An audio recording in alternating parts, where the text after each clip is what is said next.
Di video ini saya akan menunjukkan untuk user management, tapi fokusnya pada proyek-proyek ya. Jadi tampilan-tampilan yang ditujukan untuk user management atau pengawas. Seperti biasa kita masuk dulu, masukkan username dan password. Kita masuk dan di sini akan terlihat cabang-cabang yang masing-masing punya menu profil cabang, permintaan proyek ya, terus kemudian proyek-proyek, docking schedule, dan layout. Tapi untuk video ini kita akan fokus di sini ya, proyek-proyek.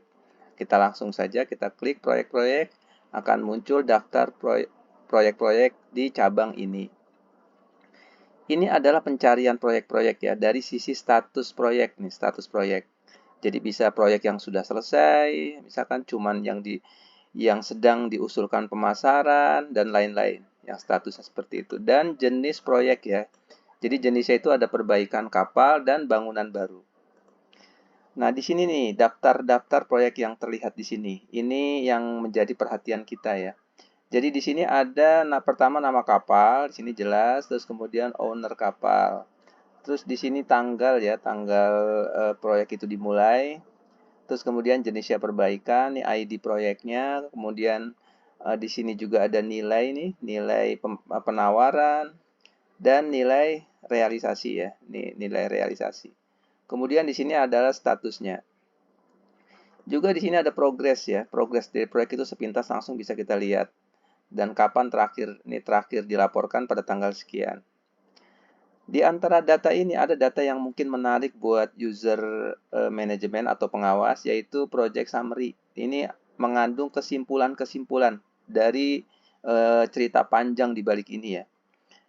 Ini ada biaya langsung, biaya umum administrasi, biaya pemasaran, operasional kerja, overhead, dan kemudian ini ada HPP. Ada HPP, yaitu cost atau biaya penggunaan material dan jasa. Ini ada kesimpulannya nih, penggunaan material dan jasa.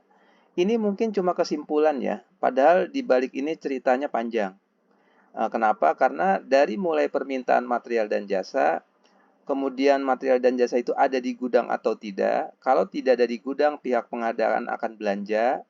Nah, setelah belanja dia akan di stok di gudang dan kemudian dikirim ke lokasi. Nah, ini nanti ditambah dengan beban-beban yang lain, kita akan punya total HPP. Nah, dari sini nanti kita lihat, dari nilai penawaran kita masih untung. Tapi dari nilai realisasi pun di sini ya, ini masih untung. Masih tidak masih profit. Nah, ini semua kan kesimpulan. Kalau kita mau melihat lebih jelasnya lagi, kita lihat proyeknya. Ini ada ID proyek, tinggal diklik saja ID proyek ini, kita akan masuk ke proyek itu. Ini adalah tampilan proyek ya. Di sini ada tentang proyek ya secara umum, data proyek ya, data proyek secara umum. Kemudian di bagian kanannya ini ada layout kapal, posisi kapal di cabang itu sebelah mana sih? Kalau kita mau close up nih kapalnya ya. Kalau kita klik close up ini, dia akan muncul nih kapalnya. Kapalnya ada di sini. Terus kemudian di bagian sini juga ada progress ya, progress. Yang biru ini adalah teori. Ya, teorinya ya bentuknya seperti kurva S, huruf S. Kemudian realisasinya ini yang merah. Realisasi ini adalah realisasi pekerjaan yang dilaporkan oleh pihak lapangan ya. Seperti itu. Nah, setiap proyek ini punya menu-menu. Ini menu-menu yang ada di sini. Ini menu-menunya. Kemudian di sini ada SDM personil di sini ya. SDM personil juga nanti kebetulan akan kita tambahkan dengan SC ya, subkontraktor. Untuk saat ini masih internal, masih personil internal. Nah, di sini ada repair list, kemudian perencanaan RAB ya, perencanaan penggunaan material dan jasa. Nah, ini realisasi material dan jasa yang bisa kita hitung nanti adalah HPP dan profit ya dari sini ya. Terus kemudian SN atau realisasinya dari RL tadi ya, direalisasikan dia berubah jadi SN. Ini RL dan SN ini adalah dokumen eksternal yang akan kita tunjukkan atau kita laporkan ke pihak pemilik kapal. Karena di sini dokumen-dokumen ini nanti ya, data-data ini menunjukkan pekerjaan, tapi tidak bicara material dan jasa secara langsung, tidak. Ini hanya bicara pekerjaan dan nilainya. Sementara perencanaan RAB, rencana anggaran dan biaya, Dan realisasi atau HPP dan profitnya ini internal. RAB ini kita merencanakan penggunaan material dan jasa. Nah, realisasi ini dari rencana itu bisa jadi ada yang digunakan, ada yang tidak, atau bahkan ada penambahan-penambahan lain. Ini realisasi penggunaan material dan jasa. Jadi dua dokumen ini sifatnya internal. Ya. Nah, dari sini nanti ada lagi schedule dan progres pekerjaan yang bisa kita pantau progresnya. Jadi setiap pekerjaan kita akan tahu progresnya dan laporan-laporan dari lapangan, termasuk juga foto-fotonya. Sekarang kita lihat dulu RL, repair list ya. Ini dokumen RL. Seperti tadi yang saya katakan di sini ada kode pos, di sini ada pekerjaan, kemudian ada tanggal. Nah, ini ada nilainya. Dokumen RL itu kan rencana pekerjaan ya sifatnya ya. Dia itu kita buat nih pekerjaannya nilainya berapa. Ini kita buat, terus kita buat. Nah, dokumen ini nanti akan kita laporkan ke pihak owner kapal dan owner kapal tuh melalui HP-nya atau komputernya dia juga bisa melihat RL ini di layar mereka ya. User owner kapalnya ya, dia bisa masuk dan bisa melihat RL. Jadi rencana kita usulan kita ke mereka, penawaran kita ke mereka dalam bentuk RL ya. Nah, setelah RL ini kita buat dan disetujui oleh owner, maka kita lanjutkan dengan pembuatan RAB. RAB ini kita bicara real material dan jasa yang rencananya akan digunakan. Ini ada daftar rencana penggunaan material dan jasa. Kita buat sebaik mungkin selengkapnya ya, supaya nanti nilainya bisa kita lihat gitu, perkiraan-perkiraannya bisa kita lihat. Nah, setelah rencana material dan jasanya kita buat, kemudian pihak lapangan itu menggunakan material dan jasa. Ya, material itu dia minta ke gudang. Nanti kalau gudang nggak ada, pihak pengadaan belanja. Nah, nanti itu semua nantinya akan dikirim ke lapangan dan digunakan. Bisa jadi ada dalam rencana atau tidak ada dalam rencana atau ada penambahan. Ya. Nah, kita lihat realisasinya. Dari realisasi ini kita akan punya yang namanya HPP. Ya, HPP itu modal kita lah penggunaan material, jumlah penggunaan material dan jasa. Ini HPP untuk tiap-tiap pekerjaan. Ini bisa kita lihat ya, HPP untuk tiap-tiap pekerjaan. Ya. Nanti ini akan kita simpulkan di akhir ya. Ini HPP totalnya adalah sekian ya, ditambah dengan beban yang lain. Nanti kita akan punya total HPP. Ini kan HPP yang sifatnya kesimpulan. Kalau kita mau lihat detailnya ya, nanti kita bisa lihat saja misalnya kita klik di sini ya. Misalnya ini kita klik ini. Nah, ini adalah contoh, jangan ini mungkin kurang jelas. Kita bisa lihat di misalnya ini nih. Nah, ini ya kita lihat ya. Ini contoh penggunaan materialnya nih. Ya, jadi pertama tadi kan pekerjaan yang ini nih, yang plat kulit lambung bagian bawah ya.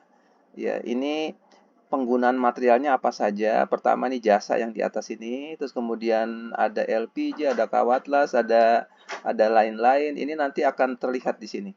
Semua akan terlihat. Yang bagian ini adalah volume rencana. Nah, ini berbeda dengan realisasinya, ya. Rencana dan realisasi itu tidak selalu sama nih. Kalau ini sama nih, tapi kalau ini mungkin berbeda. Dan pada akhirnya ternyata di sini rencana kita 49,5 juta, realisasinya 38,2 juta ya. Jadi berubah ya. Ini realisasinya. Kalau kita mau melihat realisasi ini dari sisi penggunaan material, dari sisi materialnya kita bisa lihat dari sini.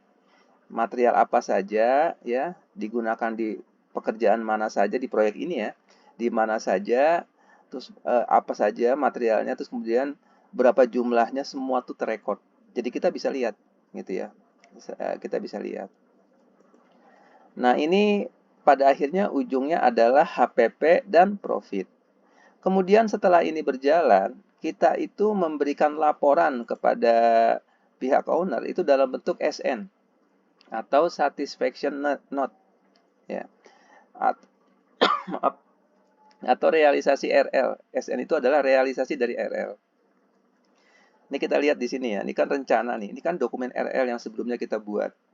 Kemudian ini adalah SN, ya realisasi dari pekerjaan itu. Bisa saja sama, persis sama. Berarti rencananya persis sama dengan realisasinya ya, rencananya bagus.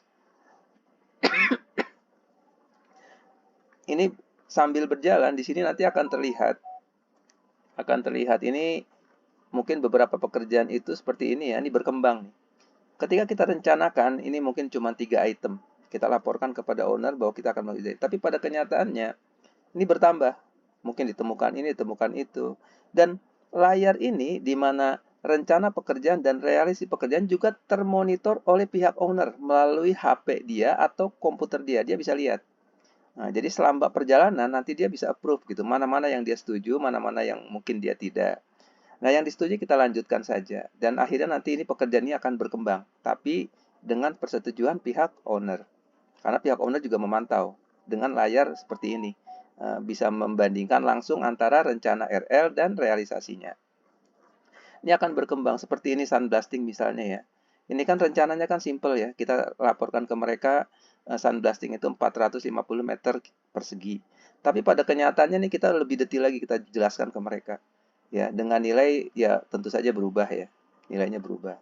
Ini adalah SN. Dari SN ini nanti kita akan punya harga dari SN ini ya untuk kita kita minta persetujuan kepada pihak owner. Namanya draft bill. Nah, ketika nanti sudah owner sudah menyetujui dengan angka itu berubahlah menjadi final bill yang pada akhirnya akan menjadi invoice. Kemudian dari sini dari SN ini kita bisa lihat schedule dan progres pekerjaannya. Ini kalau pekerjaan itu kan ada waktu-waktunya ya. Kalau waktunya tepat itu bagus sekali dengan rencana, tapi kalau waktunya lebih cepat lebih bagus lagi. Tapi kalau waktunya bertambah lama itu kan masalah ya. Jadi kita bisa monitor dari schedule ini. Juga kita bisa monitor dari progres ya. Ini kan progres nih. Ini progresnya kita bisa lihat ya dari progres ini. Nah, misalnya di sini ada nih painting ya. Kita mau lihat nih. Ini yang lainnya sudah selesai ini ternyata belum. Ada apa? Kita tekan saja ini tombol ini. Nanti kita akan diberitahu detailnya. Ini detail tentang pekerjaan-pekerjaan itu ya. Di sini kita bisa lihat progresnya yang merah ini realnya, yang ini teorinya, yang biru ini ya. Nanti kita bisa lihat nih kenapa sih dia ini. Yang terakhir ini ada keterangan bahwa material itu baru sampai hari sebelumnya. Jadi ada keterlambatan dari pengiriman material. Ya. Nah, terus kemudian kita juga bisa lihat laporan dari lapangan berupa foto-foto dan keterangan. Ya, ini bisa terus langsung diisi oleh pihak lapangan. Jadi kita bisa monitor terus dari ini ya, dari pihak manajemen bisa mengetahui perkembangan progres dari pekerjaan itu. Kira-kira seperti ini pengenalan untuk user management atau pengawas ya yang fokusnya adalah proyek. Mungkin nanti detail-detail dari setiap proyek ini, baik itu user pengawas atau manajemen atau user yang lain ya, misalkan pimpinan proyek atau usernya produksi atau pihak pengadaan, nanti akan kita buatkan video yang lain.